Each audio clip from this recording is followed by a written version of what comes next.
Hi guys, it's Lynn here. Hope everybody is having an amazing day. Now today guys, I'm in the polytunnel and it's January and everything's pretty much resting other than the Schlumbergeras and also the epiphyllums. Some of them are coming into bud, as in this case here. But I thought I'd make a video because I'm going to talk about a few little winter jobs that you can do for your cacti and succulents at this time of year. Now, as I say, we keep the majority of our collection here in our polytunnel that we heat at a minimum of 5 degrees Celsius, which is 41 degrees Fahrenheit. And this heater here, which is the BioGreen Phoenix, very, very good electric heater, comes on if the temperature drops below 41 degrees Fahrenheit. So the plants are always kept 100% frost free and at a temperature that's not going to be too low for them. And I still, even though it's winter and everything is pretty much resting, I still have to come in here every few days to check on the plants, to check how everything is doing. And I thought I'd make a video just to explain little jobs to do at this time of year. Now, obviously the most important one is making sure that everything is kept heated and it's not going to be too cold for the plants. But the other one is also checking for pests, because in the winter time, especially when things are sort of quiet, this is when pests like to hide in the little places where you can't see them. And cacti especially, with all their little spines, they like to hide in between all the little woolly parts and that you can't see. And because normally in the spring and summer I'm in here pretty much all the time working, it's difficult then in the winter time when you're not in here as often and you haven't got as much daylight. It's easy to let things like pests hide and start work on your plants when you don't realise it. So what I do is every few days, most important thing is I go over checking all the plants. I have here the little rubbing alcohol, isopropyl alcohol here, and I have a little brush, and if I spot any signs of bugs, I just dab them with that to keep them on track. But I'm happy to say that I've not found any since the winter time. Everything is looking pretty good. But obviously you do still have to keep checking, so that's one of the most important things to do, is check for bugs. The other thing is also is pruning, because although there isn't really much growing at this time of year, we do have some of the succulents that do still want to grow at this time of year, and I'll probably make a separate video entirely on that. And I'm also going to do a separate video on watering succulents in the winter, because that's another thing I'm going to talk about in a minute. You just want to check that there's no dead leaves and dead old flower heads, because pests can also hide in them bad old flower buds and old shriveled leaves. That's where they like to go. And also mold and fungi can also harbour on dead flower heads and things like that, so it's always good to prune back. As I say here, we've got things that need to be removed, so that's very important. And also, as you can see, there's leaves here on the floor. Things often fall off, and if I was to leave them, mold and fungus could also get onto that. So the most important thing I do here in the winter is keep the polytunnel spotlessly clean and make sure there's no mold or fungus, dead leaves and everything like that. So that is very, very important. And removing pests. And I'm going to show you a bit here. So see, that's my Kalanchoeis, my mother of thousands. As you can see, they've got leaves hanging off with a load of babies on. So I'm going to pull them off and put them separately. And I always give them to friends here because they love to propagate them. And all the dead leaves I like to remove as well, because that would harbour a lot of fungus and mould and anything like that. And lovely to see a lovely bird on my Trochilus scopicola in January. So pruning is always important as well.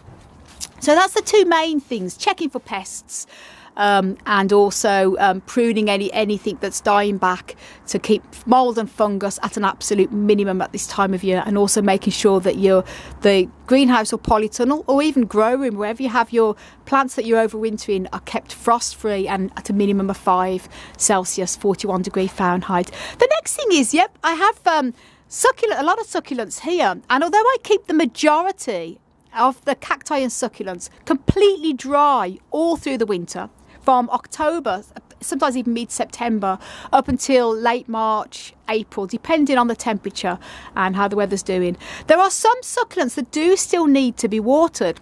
And for example here, these are my Schlumbergeras, Christmas and Thanksgiving cacti that are in bud in January here. So these I'm not going to be keeping totally dry.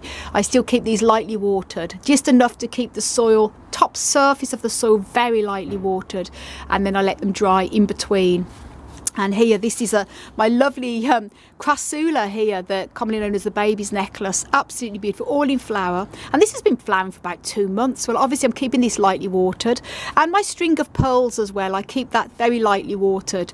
I let it totally dry out in between waterings. I'll probably only give this a slight bit of water, just enough to keep the top of the surface of the soil moist once a month. And here as well, you can see that's starting to shrivel. This is my string of tears, as they say, and starting to shrivel there. So that's going to need a bit of a water. And I'm going to make a separate video on watering succulent plants in the winter time if you have them in a greenhouse or polytunnel.